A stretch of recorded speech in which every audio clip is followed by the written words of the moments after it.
Within our first 3 months of launching the company, we got a cease and desist from the largest energy drink company. And, we weren't ready to go to legal war with those guys.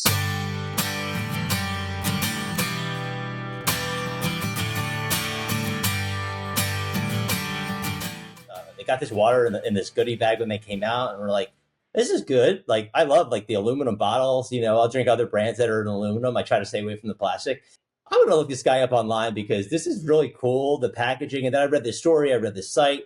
I started to get to know you on LinkedIn before I reached out. Yeah, we're happy to be here and appreciate you having me on. And the product does a good job of selling itself. If we joke a lot at that, if we can get someone to drink a bottle, they're going to buy more. So that's the secret. What inspired the idea for Rain? I studied mechanical engineering and math. And when I graduated, I went to work for a large Japanese consultancy, automation consulting for the most part. The majority of my time right out of school was spent on airplanes, and the rest of my time was spent in large, high-speed bottling facilities owned by the common suspects, right? Coke, Pepsi, Niagara, Primo North America. And the intimate understanding you have for the plastic problem when you see it, when you live it, when you're watching it happen is pretty profound. I think the average consumer, right, might understand that plastic is a problem. They probably know about how plastic is clogging our oceans and they're sea turtles with straws in their nose. But the gravity and the scale, I think, is difficult to comprehend unless you set foot inside one of these bottling facilities or a recycling center, right? Which are available to the public. Anyone can go walk into a recycling center. And I really started to grow concerned by the volume of plastic we're using. And less the volume of plastic, but more the recovery of that plastic, right? We recycle plastics about 5% in North America. And that number, unfortunately, is not going to improve. Our plastic consumption continues to go and plastic recycling rates continue to go down. So we've got this really inverse relationship between plastic production and recycling rates. I think I saw a market opportunity. I was also young. I was 21. I drank a lot of Coors Light out of this bottle and, just felt like an obvious thing. Why is no one putting water in aluminum bottles? And here we are 5 or 6 years later. They kind of saying the same thing. I read an article, I think it was Boston Globe, where they said, sort of like you're saying, about 5% of the plastic we do. And we in California do have those centers that, people can go and they give you money back to bring bags and bags and bags. But how much of that's really getting recycled?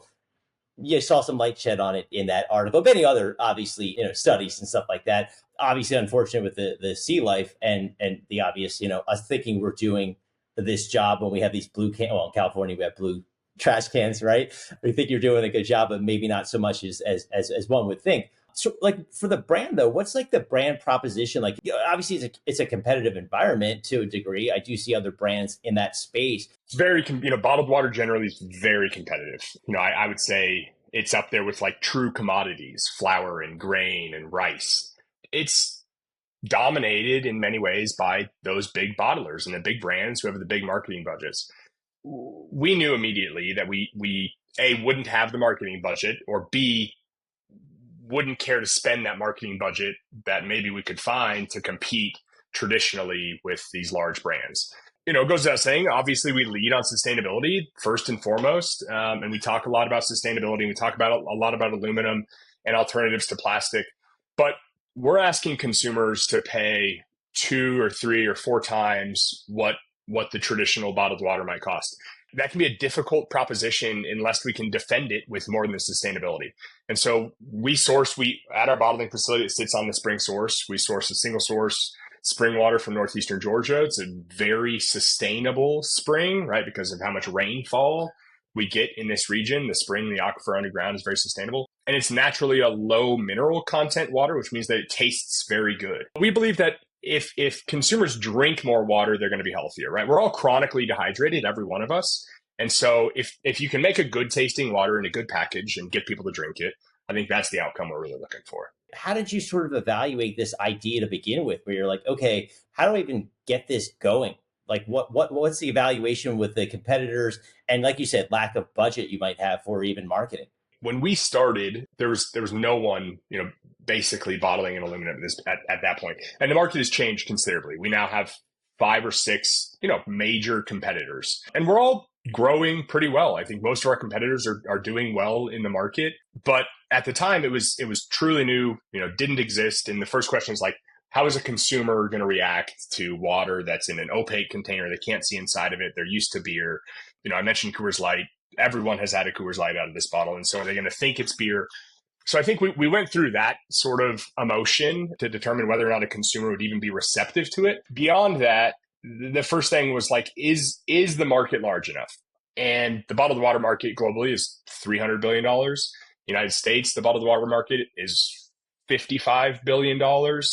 The first math says, well, if I can get 1% of the market, right, that's a pretty meaningful business, $500 million top line business. So, good. Check the target addressable market off. And some portion of that, of course, is going to be reserved for the lowest cost, highest volume, commoditized stuff. You walk into Walmart, you buy a 24 pack of bottled water for $3.99. We're not going to compete with that. We have no intention to compete with that. There's a race to the bottom that we don't want any part of. But, the mid-premium and premium consumer is somebody that we're absolutely interested in, and I think we determined that, yeah, they're willing to pay a premium for sustainability. They're willing to pay a premium for quality products. Right now, in the last couple of years, there's been a massive resurgence away from processed foods, right, towards natural and sustainable and organic foods. Of course, why we use spring water. So, I think we were able to decide that, yes, the market is big enough. Yes, there are enough consumers. Yes, it's something that can scale. And then finally, is someone going to buy it, right? What's going to happen long term with the company? Or am I going to run a bottled water company forever? Or are we going to sell it? And what we found, and what we already kind of knew, is that the big CPG companies have generally stopped innovating, and they grow through M&A activity for the most part at this point. And so if we can build a financially viable company that's making some money and can grow after acquisition, I think we've got something that somebody will ultimately buy. Like, for someone listening, I'd love to start a company with blah, blah, blah, but like, I need money, or I need investors, or if you don't mind, like, how did you sort of start that from idea to like, okay, where's the money come from? Before I answer the question, I'll say anyone listening who's like debating that idea, just take the jump, right? If particularly if you don't have kids and you're young in your life and young in your career, like, what's there to lose, right? If you don't take the shot now, I just had my first kid a year ago and my wife's pregnant. The idea of starting Rain today would be massively overwhelming, right? But when I was 25 years old and had no obligations and was renting an apartment and had a dog, it's like, sure, let's jump in with both feet. However, I did my best to mitigate risk. And so we started by finding a very small brewery in the mountains of Montana that put IPAs into this aluminum bottle. And we negotiated a deal with them to purchase their idled capacity, their excess capacity, and have them bottle water in our package. And, on a contract bottling basis for the most part. And, low capital, low risk, pretty quick kind of transactional relationship that validated there is a market. We can get people to buy it. The brand is growing. We launched at a music festival, and that was fine. I probably wouldn't launch a music festival again. It's very expensive. But, we got really good feedback from the public, and growth happened almost immediately. And we outgrew that relationship with that contract bottler very fast for a number of reasons. It's a small company on the top of a mountain in Montana. Logistics are tough. It snows in the winter, so we very quickly looked to see what we could do. And that's, when we bought this facility in northeastern Georgia. And, it does, of course, take some money. I don't have, I don't, unfortunately, wasn't born with a rich dad or a golden spoon. And so we got really scrappy. I refinanced my house. I cashed out my 401k. I maxed out every single one of my credit cards. The banks were calling me. And I think that story, like, there's 1,000 entrepreneurs who have a version of that story. But again, when you're that young, like, you can come back from it. And, we kind of put everything together. We jumped in with both feet, took the shot, kind of acknowledged the risk, and decided it's worth the try. Since then, we have raised a little bit of money, and we put that to work mostly on capital improvements for the bottling facility. But now, we're a profitable company. We put money into the bank every month and we operate with profitability in mind. I think that we're not the traditional CPG startup, which is throw as many marketing dollars as you can wherever you can. We're pretty fiscally conservative because I don't want to sell off the company until we're ready to sell it. So I think that, like to anyone listening again who wants to give it a shot, just be thoughtful with the cash and understand what it's going to take, build a budget, multiply whatever budget you come up with by 2 or 3 and then try it. No, that's actually very solid advice because you never know what's going to come at you, and all of a sudden, like a pandemic hits, and cost of this goes up, and this hits, and 2008, and blah blah blah. Right? Things happen, and you can't be assuming it's all going to go according to plan. So you have to have that sort of backup. So, like in terms of struggles, obviously financially, maxing out the credit cards and all that. How about like were there learning curves, or at this stage when you're in this starting phase? My background was on the manufacturing side of the business. And so where we didn't struggle was putting water into a can, putting a cap on it, and getting it onto a truck successfully and safely and at a reasonable cost. Where we did struggle and where we learn every single day is how to sell it, right? How do we approach hospitality customers and retail customers and direct to consumer customers? How do we convince them to make a change or to spend twice what they're paying today on bottled water?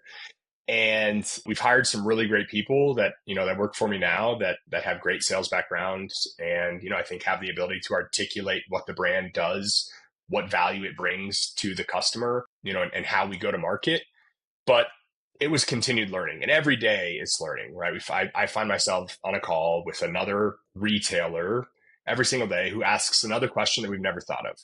And, there's so much jargon in any industry. I remember the very first sales calls I was on with Rain, people started asking about planograms and slotting fees and billbacks and allowances. And on the side, right on my second monitor, I'm Googling while they're talking, trying to like give myself an opportunity to sound halfway intelligent. And I probably didn't do a good job of that. But I think what I also started to do was just be very transparent with our prospective customers and let them know that we're trying to figure this out. We think we're on the right mission and we're doing it for a good reason, but bear with me here because we're in first grade and we've got some ground to cover. That's awesome. At least you had the two monitors to jump back and forth. Well, and you did mention, obviously, like we both said, the initial way you started. How about other things you would have done differently at the start? I just got done saying how, marketing can be tough and, marketing's hard and I hate to spend marketing money. But, I think developing a marketing strategy early on from the beginning, which doesn't have to be exhaustive and doesn't have to be expensive, and you can do a lot of it yourself, but get prepared with what you want to say about your product or your company from start to finish, right? I think we were coming up with little marketing thoughts and ideas and buzzwords all along the way. They weren't cohesive, and particularly we lacked that cohesive nature between the physical product, between the website, between the social media, between the business card, right? They were all, kind of disjointed, and consumers and customers are pretty smart. And I think you lose some credibility when that's not present. So I probably would have done a better job or spent more time, developing a comprehensive brand identity is probably a good way to summarize it. Better brand identity. And then the other thing, I would spend some time ensuring that the brand name, the trademarks, domain, those are all available. They're not encumbered by some sort of legal problem. We got within our first 3 months of launching the company, we got a cease and desist from the largest energy drink company. And, we weren't ready to go to legal war with those guys. So we took that loss and we changed our name for the better, RAIN. It used to be REIGN, Rain. And for anyone listening, you probably figure out which company we're talking about now. But we let them have that one. We rebranded to Rain, a much better name. Got another cease and desist from a bottle company, that makes bottles. And we kind of fought back on that one, and we ended up on the right side of it. But there are so many sort of administrative topics to be covered when you're starting the business, from legal to otherwise, that I think you should spend a little bit of time, understanding first. And then the final thing that I would tell any entrepreneur, be careful how you give out your personal cell phone number, particularly when you're trying to raise money. We were looking for some loans in the early days, and there's some predatory lending that goes on. And I gave out my personal phone number. I would never do that again. Get a Google Voice number. For anyone listening is starting a business, get a Google Voice number. It's free. You can connect it to your iPhone, and your life will be better. That's actually really good advice. You never know, right? Yeah. Expanding on that, I guess, coaches, mentors, were there anyone in your life that kind of helped you when you were going through all this, when you're like, okay, I have to Google this when I'm on the phone on a sales call? Is there anyone you could lean on that's had been there before? Yeah, when we did finally raise some money, that came from a small friends and family round, and a couple of my uncles and one of my cousins, participated and helped us out with that. And they're all three very successful kind of serial business operators. And they'll be the first to admit that they don't know anything about selling water, but they know business fundamentals really well. And, I continue to lean on, all of them every single day for guidance and, a gut check and just some confidence that we're doing the right thing. One lesson they gave me is don't say yes too often, right? When we were starting, we had companies asking us to do a multi-pack or a flavored water or a CBD water or a smaller bottle or a larger bottle. And it's really easy to get enamored by the opportunity and say yes to everybody. And we did say yes more often than we should early on, and it was expensive, and it didn't grow the business, and it was short term. And yeah, there's a little bit of revenue assigned to it, but nothing value additive to the business long term. They really helped give me the confidence to respond to some of these inquiries that felt a bit outside of our lane. Respond with a no, and remind that customer what we do and why we're doing it. And if that's a product that's interesting, we're happy to service them. But we're not going to make a CBD water, not yet, at least. That's good to know. Yeah, because I think people will oftentimes chase that, right? When you're like, all right, I'm maxing out credit card, blah blah blah blah blah. Wait, there's some revenue that I could actually tap into here. Okay, I'm going to take it, and you don't really think, like you said, that brand identity in the beginning, it would maybe have focused you to say inherently, like, okay, no, that's just not in our identity right now. Maybe it'll change whatever as things evolve. But looking at the growth of the company, because this is what, year 5? Yeah, officially. If you had to take year 1, year 3, and now, how would you sort of like a quick overview of the growth from year 1 to today? Yeah, we continue to grow at least double-digit growth month over month, and we've done that now, knock on wood, for 27 months straight. And we've had our little moments that kind of felt like a plateau or a lull, and those are concerning, of course. Because the last thing anyone wants at a growth company is a plateau, and certainly not a regression. We also, we were fortunate to bring on some very large customers at different points in the business, and some of them have moved on from us, which probably hurts more than having them. But when those large customers move on, every single time, myself, the sales team, I think there's a sentiment that we should always be looking for more customers and removing our risk that's assigned to any one customer, right? The saying is, don't put all your eggs in the basket. And that's so true, right? If you've got an 80% revenue customer, they go away, you've got a serious problem to fix.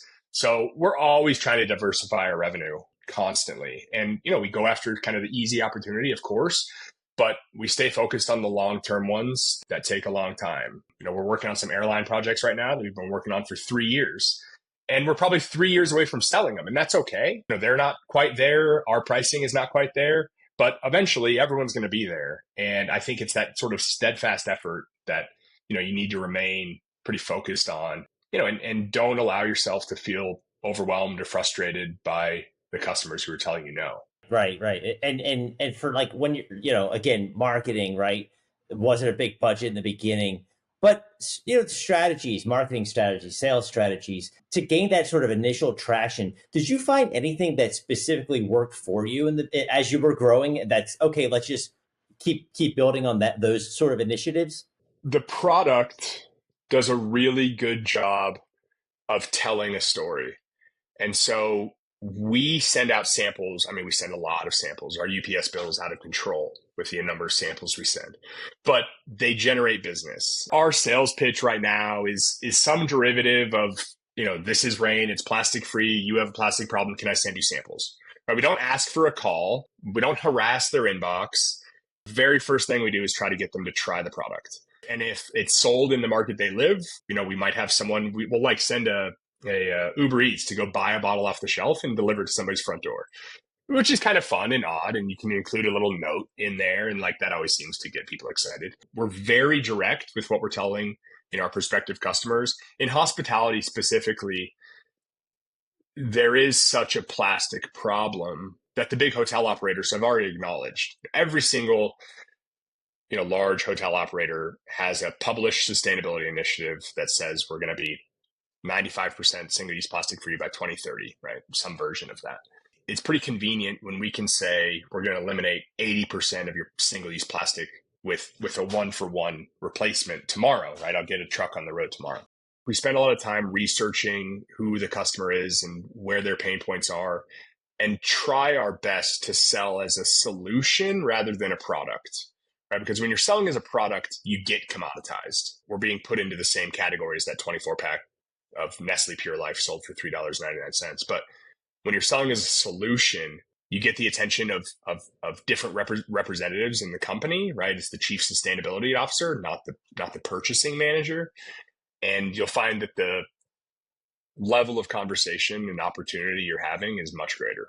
It's true. Every time you go check into a hotel, there's always like a couple of plastic bottles on the table. So you're going to these people saying like, I can take, what did you say, 80% of that? It depends. Yeah. If they've already moved away from single use toiletries, which many of them have, right? It's rare that you go to a hotel now and you have a small bottle of shampoo. More often than not, you have like a refill pump station. But yeah, a lot of it. Yeah. Kind of in that, you see companies sort of build communities, right? Are you at Rain trying to, or are you actively trying to build a community within the company? If so, like how, and then how are you funding these initiatives? We fund everything with money we make. We have no intention of raising any more money, and we reinvest every single month with money, that revenue and profit and earnings that the company's bringing in. Which means our growth is managed, admittedly, and we're okay with that. And so we're very thoughtful about our growth and where we spend our money. But to your question on a community, we're also a company that's incredibly transparent. I don't know, Joe, that you spend any time like looking at our social media, but we go out of our way to show the bottling facility. I go live every Tuesday morning from the bottling facility. And if something breaks, it breaks live. And we have nothing to hide. And people get to see things break. And people love watching things break for whatever reason. But I think that transparency in the food system is something that consumers haven't seen before. And there's certainly a shift occurring with these, more natural forward brands, better for you brands. But the traditional model was you buy a carton of eggs and that's everything is that Kroger sells it for $1.99. Now that the chicken's name was Penny and she grew up on 108 square feet of pasture land and she was fed organic corn. And I think that helps a lot because consumers are I think we're all getting smarter and we're asking questions about our food system. That's for sure. And you can contrast it to like the US versus like even Europe, where some of these foods they're not even these additives, they're just banned. They don't even mess with them over there. And these are things that people are starting to get wise to. So you having that transparency, I think is huge for people listening to understand the brand transparency. Obviously, it goes a long way in building that loyal following. Yeah, agreed. And I think that model is going to continue to grow for sure. There's a couple of bar companies and chocolate companies I follow on LinkedIn, and they too are sharing the struggles and the wins and the upside and the downside and the story. And that story is pretty captivating to consumers, I think. And the entrepreneur story, and like when the manufacturing facility has a problem and they've got to go and fix it, and somebody's covered in chocolate. Like, it's both fun and engaging, and makes you a little more loyal to the brand, because a human is trying to make this thing work. Yeah, and video helps a ton, right? Because back then it was just like, okay, I could put up a blog, but now it's like, okay, like you said, something happens live, it's happening live. You're not going to cut the feed. You're just going to keep it rolling and address it, right? And kind of getting that backstory and getting the feel to, I kind of know these people. I know this brand, CEO, whatever it might be. But for you, what was the pivotal moment or like tipping point for you in the last 5 years? I hope we have more. I hope we have more tipping points. I don't know that I could define it to any one thing. We did. I mentioned earlier. We've had some large customers, and we've had some big revenue moments in times where they were needed, frankly, and we're grateful to those for sure. But I'll say again that it's just a steadfast effort, and keeping our head down and not spending money recklessly has helped us every single time. And we've made some really great hires as a company who, I think have helped us on that execution. And so good people helps a lot. There's only 24 hours in every single person's day. So what am I good at that I can spend my 24 hours on? And what is someone that, can help me going to spend their 24 hours on? I've been fortunate to have really good employees the entire time. And I think that, if I could hire any of them again, I certainly would, because they are the tipping point. Good help is the tipping point. That's true. How about, the first person that you hired? What role was that to kind of help you out? Beyond the plant, right? When we were staffing the plant, a guy named Robert Tucker, who I know is going to watch this, he's our VP of sales, and he's a rock star. And Rob also had no experience in bottled water. He worked for the federal government in purchasing, and then he worked for a men's swimwear short company called Chubbies, which is like a fun, young, youthful brand, which is relevant, I think, but had never sold a bottle of water, other than maybe he worked at a convenience store when he was growing up. I don't know. But, he's just got massive commitment to the company, just unwavering support for the company. And I think we're all on this shared mission and shared goal for different reasons, right? I think all of, everyone here at Rain probably has a different emotional reason for, what we're doing and why we're doing it. But, Rob's been a lot of help for, probably 4 years now. He's worked for me. And, I talk to him every day still, and I'm sure he'll call me the moment we hang up here. But we collaborate often. We bounce ideas off each other. We ask stupid questions. We let the other one tell us that, there's flawed judgment there. We check each other's emails for clerical errors. So, having a good resource like that has been a lot of help. Yeah, that's awesome. And we talked about struggles a bit in the beginning. If you had to say one thing you would do differently in hindsight, could you even describe that? Yeah, I mentioned that music festival, and music festivals are not a bad opportunity for a young beverage business. They're a bad opportunity for a young beverage business if there's no outcome, right? This music festival was in San Diego. We paid a very expensive sponsorship fee. We gave the water away. It was all said and done, something like $100,000 project. We interfaced with 25,000 new consumers. That's awesome. We didn't point them to our social media. We couldn't point them to the grocery store around the corner because Rain wasn't sold there. We didn't even have a distributor in that market. It was San Diego at that point. And so it was reckless in the way that this all sounds good. It sounds like the right opportunity. But if I can't convert them somehow in some capacity, what did we accomplish, right? We gave away $25,000 and paid a $50,000 sponsorship fee. Now we've learned that when a music festival or a street art festival or a hotel or a museum, right, asks us for a sponsorship, the first question we have is, what is the ROI? Is it directional and rather, is the ROI very clear? Can we articulate it? Or is it a bit more obscure and abstract? And that's okay. We're good with that. But what's the long-term value of this project? So taking the moment of pause to say, does it make sense? It's flashy and glamorous and that's cool, but is it right for the business long term? Right. Yeah. No, and I have a background, for in experiential marketing for a number of years, and it is a lot of sampling. Music festival, I often found there'd be a lot of people that were drunk and they probably wouldn't even remember they consumed your brand. And then you'd hear other brands where they're like, they're selling bottles of water for $15. And you're like, wait a minute, why are we sampling? So there's always that sort of back and forth in your head of like what makes the most sense. But obviously getting the product in someone's hands and consuming it is usually a strong right motivator to get them to go out and buy. So yeah, no, that's great. I was thinking it would be that one, but you never know. Yeah, I could probably come up with some other times we lost money or we made a mistake. And I think everyone does for sure. But it's they're all learning. They're learning opportunities for sure. You mentioned the brand identity as well. So, I mean, obviously, with your background, wearing a lot of hats, like, how do you personally manage your time during the day? Be sales calls, right? You're going live every Tuesday. Like, you have a lot on your plate. It's much better now.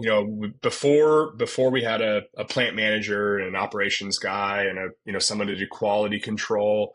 Early on in the company, it was overwhelming for sure. Trying to run the plant and run the business at the same time was too much. So again, I think putting some good people in place that we trust and we've given latitude to make decisions has helped a lot. I just said I've got a 1-year-old. What used to be a 14-hour day, now, I leave work at 5:30 and I'm home by 6 and I disconnect and I unplug. That's been a change for me, a change even for, my employees, because they're used to having conversations with me whenever they want. And obviously they respect that now when I get home, I'm trying really hard to be present with my family. But, probably like the rest of them, I use a calendar. I try to follow the schedule, try to really get the most out of trips. I travel quite a bit. And so if I'm going to New York City for a meeting, I'm going to make absolutely certain that I'm going to see 5 or 6 customers, while I'm there. Not just for time management, but for financial management, right? The trip's going to cost $1,000, whether you see 1 customer or 5 customers. So let's amortize the cost over a few more. No, it's true. How about like when you look at the future? Obviously, personally, you're going to be a dad again pretty soon. And you mentioned a bit about a potential exit for the company. What do you think for the future, or even the short term? We're finally going to have some new innovation. We're going to have a sparkling product in a larger format and a smaller format. We've got a really big retail launch on the West Coast with a big customer that we're very excited about. And we're making sort of a pragmatic shift towards retail right now. Historically, the company has focused on what we would call on-premise, right? Food service, hospitality, cruise, catering, airline, because it was that solution-based selling. And because retail is expensive and competitive, and we weren't ready and we weren't mature enough to think we could handle it. And, now we have, and we brought on some new brokers who are doing great work. We've invested in some new marketing programs and marketing tools to sort of aid retail success. But, we're going to focus on growing that retail space and learning how to be a profitable company in retail. And we're going to iterate and change and try again and A/B test it. And if we find a year from now it's not working, I don't think we'll be regretful to lean back into food service and hospitality. But that's going to be the big change for the future. That's cool, man. Yeah, I'm excited being on the West Coast for what's in store. How about, like you mentioned, software, tools, resources, or anything that you can't live without in your day to day? Gmail. Yeah, calendar. Yeah, the email. Yeah. Yeah, Yeah. No, we use HubSpot as a CRM, which works really well. We honestly do run our business in the Google Suite. We're adding some warehouse and operations and manufacturing tools, that I think are going to help a lot. But no, I don't think we have a secret sauce in the software world that makes it all happen. yeah. No, I get that. Yeah, and you've given such great advice on this talk. How about for someone advice you might have that wants to start a product business specifically? Yeah. Like I said earlier, just do it, right? Particularly if you're young and you don't have kids. And if you're old like me and you have kids like me, I think you should still do it. But, manage the risk as best you can. Ensure that it's scalable, both from a manufacturing and a customer perspective, right? Are there enough people that are going to buy your thing? And are you going to be able to make enough of it if it is successful? Everything you're saying, I feel is very attainable for someone like you. But for someone who like wants to check out more, learn, like where's the best place to find, obviously the product, but to connect and follow you? Yeah, you can definitely go to our website, responsiblyrain.com. All of our socials are the same: TikTok, Instagram, Twitter, X, Responsibly Rain. You can stop by the plant. I'm here at least 5 days a week. Anytime, we'll give you a tour. We'll let you in the front door. We're going to walk around the bottling facility. You're going to put a hairnet on, and we're going to get after it. And you can call us. We answer the phone. You asked this earlier. What would you tell entrepreneurs? To answer the phone. Companies have made it really hard to get a hold of them in favor of chatbots and AI tools and emails. But there's something really refreshing about calling a company and they pick up the phone with an actual human. And those days are numbered where there's going to be a human answering. So I would say if you're starting a business today and you're selling something to somebody, do your best to give them the single best customer service you can, because the big guys are not. And there's superpower in customer service. Yeah, no, that's awesome, dude. I appreciate your time today, giving such great value to the audience and hearing your story. Obviously, 5 years in, so much more to grow, and can't wait to continue watching. I'm a big fan of it. So, responsiblyrain.com, connect with Mark and the rest of the company. Yeah, thanks a lot, Joe. Happy to be here. We're going to keep watching the podcast.